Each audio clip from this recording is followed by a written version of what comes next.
We all love timelines. You love a timeline, Ash, don't you? I love a Yes. timeline. And I found this lovely Reddit thread by ST Pony, top one poster, a regular on this channel, and they've given us a good glimpse into the Zoe timeline. And I read briefly of this. It is some of the most interesting stuff because I just want to give a side note about Zoe's timeline. Zoe was a weird character in a sense because she left in '05, but writers always tried to bring her back. But every time Michelle Ryan went, I'm not coming back. So they'd kind of awkwardly go, Kat, did you ring Zoe? Yeah, Zoe's alright, I guess. Yeah, so they would kind of, like, in their own words, write stuff in that was in universe happening to Zoe. But obviously now, since she's fully back, they can kind of not retcon it, but kind of go, yeah, this did happen, but I was doing this instead. So it's the kind of thing when you can't get a character. It's like Michelle Fowler. Is it Michelle Fowler? Yeah, it is. Yes.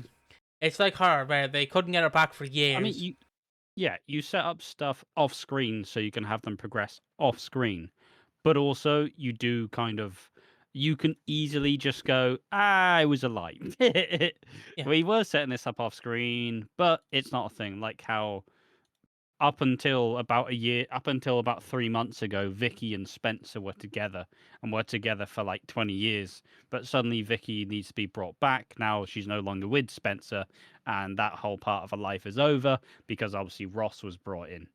I say that I don't know how much longevity Ross has as a character because his main principle was to bring in Joel, who is also now gone. So who knows? Who knows how much future Ross has as a character on EastEnders? can I just I don't say? even know if Ben Wadey knows. Can I just that's the wrong one. Can I just say something? I feel like he's going to be the next Har. No. Okay, okay. Um, but I feel like he's going to be the next Harvey, where he'll either be there for 5 years hiding. Again, I always make the joke, hiding in a bin where he won't get axed, and then randomly just get axed, or he'll just be gone within a month.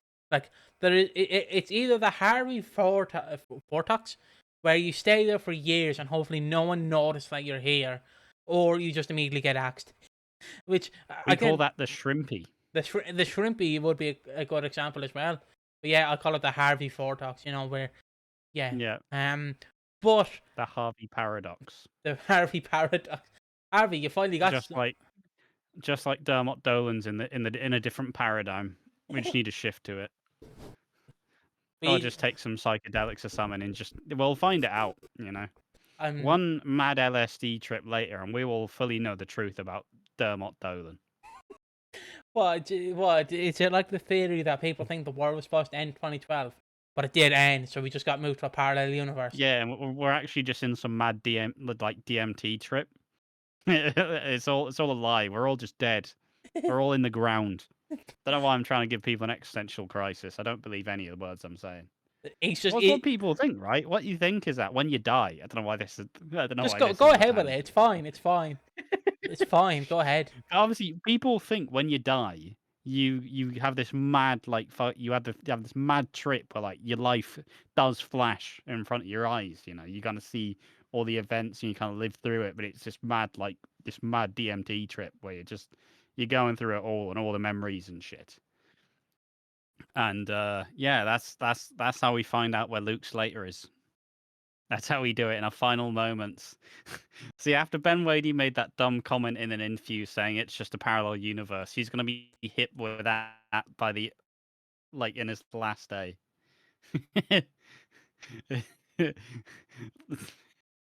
Mate, that was a mental screen grab as well. But yeah, so Ben Wadey's is gonna have his last trip. He's gonna be fine. He's gonna usher away into the afterlife or reincarnation, whatever you believe in. And then all he's gonna hear in the last moment, he's gone through all the great things in his life, and the thing he's gonna hear last is parallel universe. No, it's gonna be ruined. It's gonna be all ruined because he made that one comment in an interview 60 years ago. Fucking hell! All right, I think I mate. might have had some psychedelics before this video. Fuck me. This can be good. That is definitely a short. That is definitely a short in my eyes. I'm Um, farming them. I'm sorry. I'm just laughing. I'm just laughing at that. Like, imagine he dies, and the last thing he's here going, "You Parallel forgot." universe. No, it's just an Irish accent going, "You forgot about me, fella. Well, I'm back to haunt your ass." All uh, right, let's I don't even start. remember what the topic of this video is. It's Zoe's timeline, mate. Zoe's timeline, which is Oh yeah, yeah. we're That talking about helps. timelines, of course, but yeah. Um, so this is by ST Pony, top one poster, as they say. Zoe's timeline. Zoe left the square on June 24th, 2005, and actually on great terms with Kat, even going as far as to call her mom. Aw, how sweet. It was previously written that Zoe made her way to Spain, where she met a rich man and got engaged. In 2015, and when Kat and Alfie were off again, she planned to save up and take the boys to Spain to be with Zoe. But she didn't want anything to do with Kat and texted back that she was part of her past. Okay. After Kat and Alfie won the lottery, they travelled to Spain and Zoe agreed to meet her. But she was late. Kat got drunk, and when Zoe did arrive, her fiance stayed in the car, and Zoe was disgusted by the state of Kat and wanted nothing to do with her. In 2016, Charlie and Mo had visited her and proof of the guy with Charlie saying that Zoe was probably even going to have kids with him soon. Zoe came back to the UK for Charlie's funeral. Was she actually there for the funeral, or? I don't know. But anyways, in the Redwater parallel universe, Kat told Luke / Dermot Dolan in 2017 that that Zoe, I was going to say Luke, that Zoe was fine. Zoe's engagement ended and she returned to London, but didn't refuse to see Kat. The blanks being filled in by Zoe, and immediately after leaving the square, she was a total mess, drinking, doing drugs, sleeping on people's sofas, fueled by her hate for Kat. Zoe got pregnant in 2005/6, possibly not knowing by whom, and with parental twins, just like herself. With the girl dying, and she abandoned the boy. Nothing has been reckoned about what we know about her, what we earlier knew about her life in Spain. So at the moment, story goes that Zoe left on good terms with Kat, that immediately ended, and she went through a dark period, but continued on to Spain and got her life back together for the best part of 20 years, before returning to the UK and slipping back into dark times she was in after first leaving Walford. My suspicion is that Zoe left the square and was in a great place, emotionally, physically, and that she never had children. She continued on to Spain, as everyone said she did, and was absolutely fine. But after her relationship fell apart and she came back to the UK, mental illness kicked in. She invented those children, having never been pregnant, maybe having a miscarriage, or possibly having another abortion. So the tough times Zoe has been recounting could be hallucinations and parallel universe. But again, it would be ironic if both twins had mental breakdowns. Feel like I've entered a new paradigm here. I don't even know how to digest any of that. So, I mean, it's a general thing of everybody questions why Zoe's such a mess, but like, there's a pretty clear reason as to why she's such a mess. Not to be like a dick about it, but she's had a pretty rotten time, and I don't think anybody who has spent the last essentially, well, I say that essentially the last 20 years, not by this timeline, but essentially has spent the last 20 years having a shit life, being kind of degraded and not really taken seriously at any point in time, whilst continuing to run away from any help whatsoever.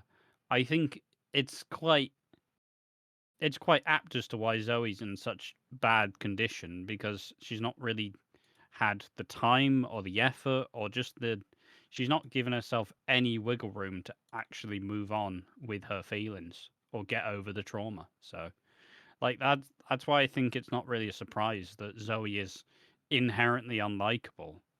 But also it's just a simple fact of, if you put such an unlikable character at the forefront of the show, and you kind of take it, because we're supposed to be sympathetic for Zoe.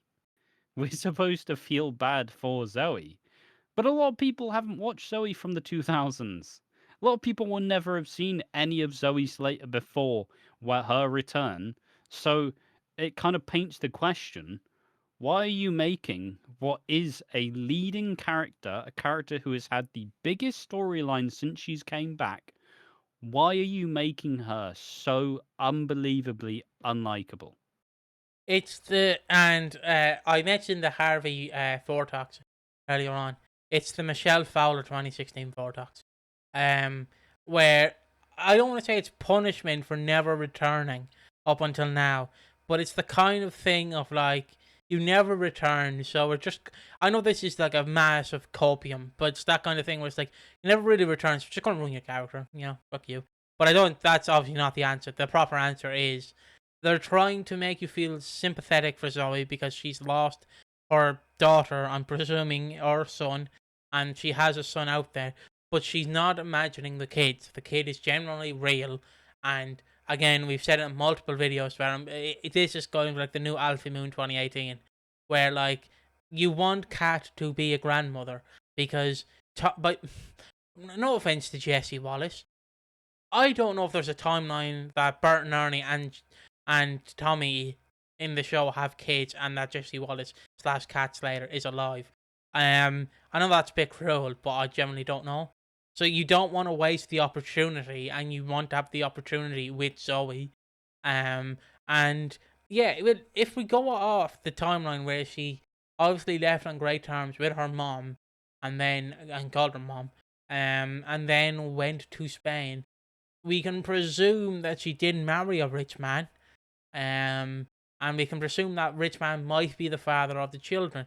Now, see, I don't really know where Ben Wadey sort of, because he's obviously writing the show, I don't know where his continuity for Zoe ends and begins, because, like, a previous writer wrote this, but does he want to make that canon? That is the real question. It's the kind of thing of, does he want that to be his Zoe, basically? And if it is, and presumably that she, if I'm making the timeline guesses, that she left on great terms, and then probably regretted it, had children, then the child died, and she became depressed, because I feel like you would become depressed if you lose one of your kids, but the other one survives, and not you won't grow hatred, but you will grow kind of the There's definitely the chance for resentment. yeah is and Like, if you go, "Oh, I'm having twins," and she didn't really seem, like, clear, she didn't really leave any indications to who she was, and you go, "Oh, I'm having twins. This is great. This is my chance." And then an immediate hurdle, plus I can't imagine Zoe was really the most equipped to be a mum. Judging the timeline, she's just on the run for murdering someone and doesn't have the best relationship with Kat. Like, I don't think she was in the right spot to have kids, and if she loses one of them, there's a chance that she kind of got struck with a lot of like grief and guilt and possibly some postpartum depression in some way. And then suddenly you go, fuck this. I do also want to vaguely just mention this, because some people forget this, but I do want to like people to know that Zoe is an incredibly fucked up character, because the tail end of her original run in 2000s, like Dan Watts was can you say the word for me? Coercing her to be with Dennis Rickman, and he coerced her so much. And this is incredibly fucked up, and many people mention it but don't mention it. It just depends on who you ask. Den Watts was so convinced of giving Zoe a kid with Dennis Rickman, and knew that Zoe wasn't pregnant, that he slept with her to try and make her pregnant. And then she aborted that child because guess what? Chrissy Watts told her to. Now, I'm not saying that is incredibly fucked up, but that would definitely sit with you. I don't know about you folks, but if I'm being told that I'm going to be pregnant with, I have to lie that I'm being pregnant with my boyfriend's child, but it's not actually his child, and I don't have a child. So his father's going to shag me and make me pregnant. That's keeping in the family tree, but that's just incredibly fucked up.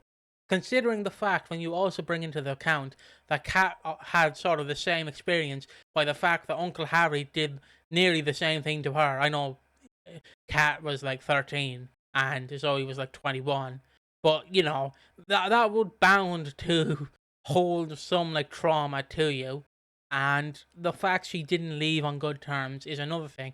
So I understand why people are saying, why are you making her so unlikable? But the fact is, she's wrapped with guilt and regret, and I feel like guilt and regret, especially because also to take into account, her mother was lying to her for years that like she wasn't her mom and that she was her sister. So when you finally find that out, it's gonna also ruin you. So I'm just saying, taking into account that the last time we saw her, Den Watts was trying to get to sleep with her, to lie about Dennis Rickman having a child, to then possibly killing Den Watts, to then going on the run for Den Watts, and then having kids, and one of them dies.